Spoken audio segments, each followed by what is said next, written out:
Apple 呢排發布咗好幾部全新嘅 Mac， 呢幾部 Mac 即係佢所發布嘅形式就唔係好似以前我哋以往見到嘅發布會，佢基本上係今個禮拜連續3日，即係每一日都發布一樣全新嘅 Mac。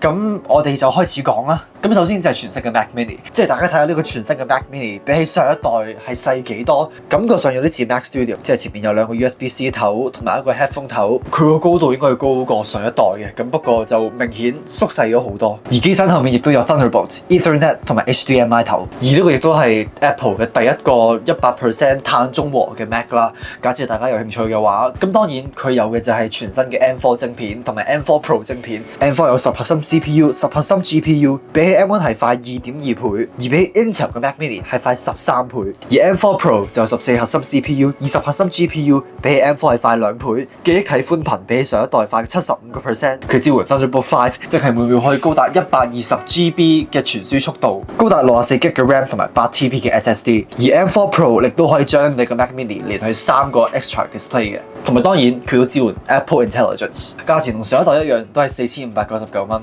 而我覺得今次真係我諗設計都係一個大家最睇重或者最期待嘅嘢。我覺得假設你又有一部近期即係甚至係 M1 或者 M2 嘅 Mac Mini， 呢個未必係一個令到你去真係升級嘅原因啦。咁不過我覺得假設你想要最平嘅 Mac， 你屋企已經有一個 display， 已經有 keyboard， 已經有 mouse， 你想買一部 Mac 嘅電腦擺你台頭，有足夠嘅 power 去做你需要做嘅嘢，咁 Mac Mini 其實真係堪稱完美咯。我真係覺得。之後就係 M4 嘅 iMac 啦，呢個係佢哋喺3日內第一樣推出嘅嘢。咁啲顏色係 update 咗少少嘅。我本身以為其實好似同上一代一模一樣咁樣啦，咁不過真係要比一比先睇得出，原來每一隻色咧都會有翻大大小小嘅改變嘅。即係譬如綠色會比較淺綠色，以前嘅粉紅色而家真係變咗粉紅色，黃色都變咗真係黃色。佢支援嘅係 M4 晶片，而依家最平嘅 iMac 亦都終於支援16GB 嘅 RAM 啦，而唔係8GB。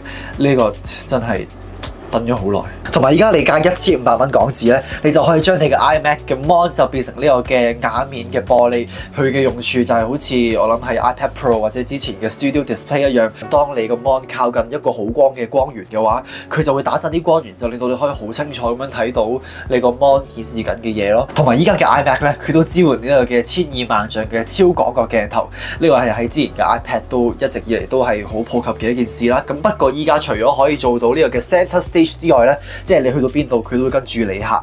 佢亦都支援呢個嘅 Depth View， 呢個嘅桌上視覺。大家記得嘅話，之前你要做呢樣嘢嘅話，你係需要去連一部 iPhone 用 Continuity Camera 駁喺你部 Mac 上面，你先至可以影到你張台上面顯示緊嘅嘢。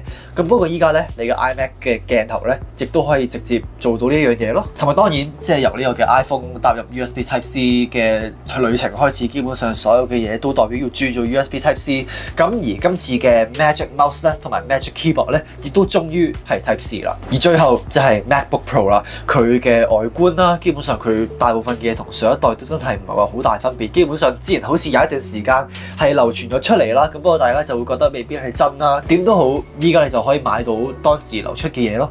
亦即係啱啱推出嘅嘢咯。佢支援 M4 Pro、M4 Max 同埋普通 M4 晶片，而 M4 Max 比 M1 Max 係快3.5倍，M4 Pro 比 M1 Pro 快3倍，M4 比 M1 係快3.4倍。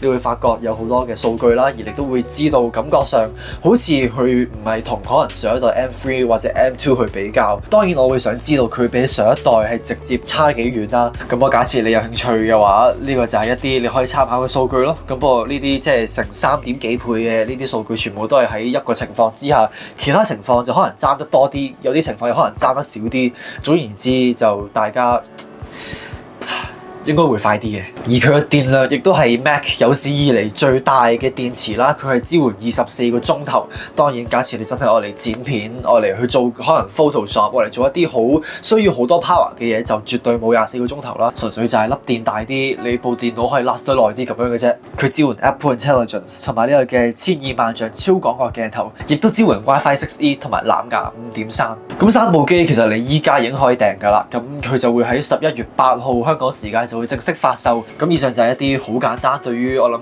近呢幾日 Apple 出嘅全新嘅 Mac 嘅 update， 我會話3部機佢喺性能方面亦都唔會話比起可能佢出嘅上一代有好大嘅分別，即係唔會影響你使用嘅方法。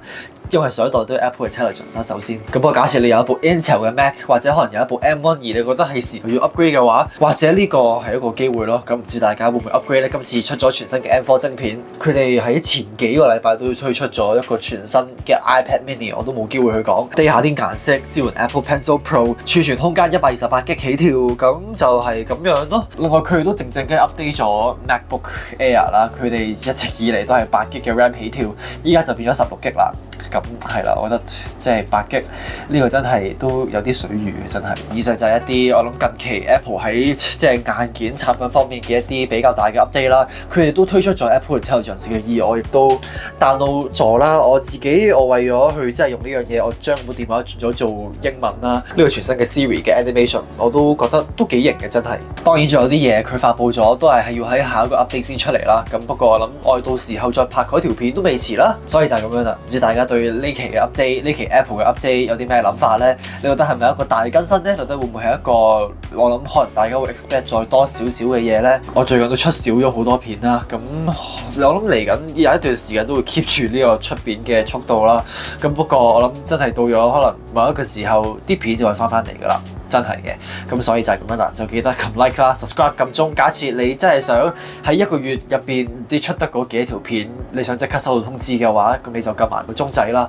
咁就係咁樣啦，我哋下次再見啦，拜拜。